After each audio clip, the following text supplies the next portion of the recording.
I appreciated that exchange and a little bit of that candor. I appreciate that. Mr. Secretary, thank you for being here. Thank you for your leadership. I know that folks in Alaska are looking forward to you heading north in a couple of weeks, along with Secretary Burgum and Administrator Zeldin, as well as a good handful of folks from our national labs. So it's a big deal. We appreciate it.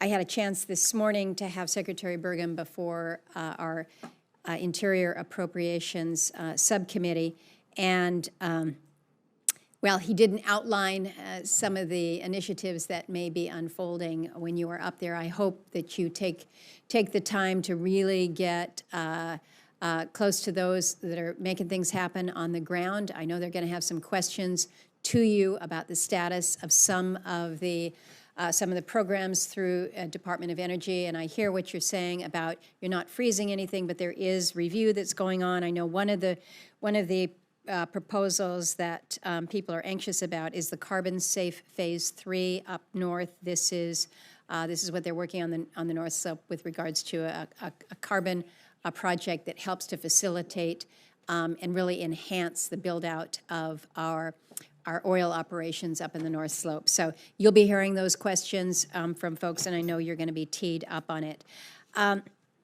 Along some of the same lines that Senator Coons was mentioning, just in terms of the ability to do the work that we expect within the different offices. You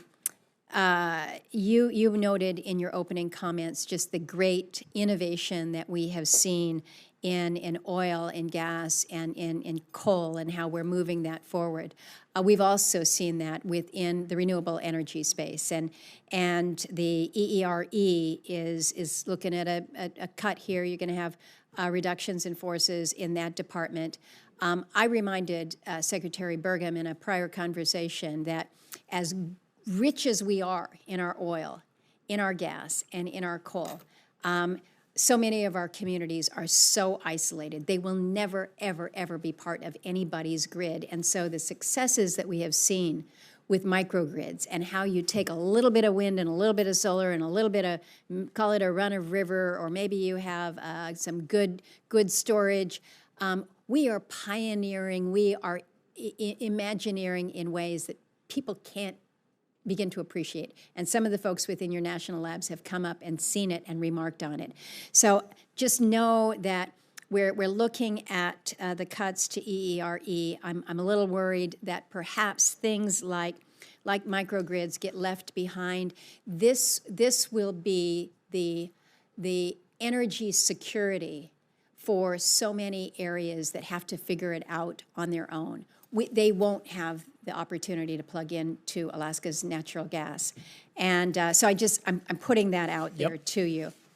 I also wanted to raise the issue of the Office of Indian Energy. As you know, I'm the chairman of the Indian Affairs Committee, and we were successful in getting DOE's Office of Indian Energy Policy and Programs up off the ground and get the Tribal Energy Loan Guarantee Program going. I've been disappointed with how how it's struggled. Your skinny budget doesn't make any mention of the Office of Indian Energy or any of the projects that we're working on specifically to tribal energy development. Can you give me any review or oversight as to where you may be taking that? Yeah, thank you, Senator. As we know, we both share that passion for energy to remote communities, energy to disadvantaged peoples. I think that's a critical area of focus for business and for government. So I can't provide any more, department-wide thing in front of the budget that'll be released. But I think the things you mention are unique and they're specific, and those are things that make sense for us to work on. We have national labs that are working on these problems, new solar materials as well, getting remote energy, getting energy to communities that don't have good access to it, I think remains in the wheelhouse. There's a big percentage cut to EERE, but it's got a ginormous budget for everything it works on combined is a little over 3% of American energy, you know, and it's received hundreds of billions of dollars of subsidies and had tax credits for 30 years. So, well, wins, you know, big government dollars thrown at something that's main impact has been to make electricity more expensive and not add meaningfully to the global or national energy system. I don't think it's unreasonable to shrink that. You talk about specific applications, remote energy, you know, that's different, right? That's different. Well, and as you and I have discussed at some length, it's this issue of affordability and your very keen focus.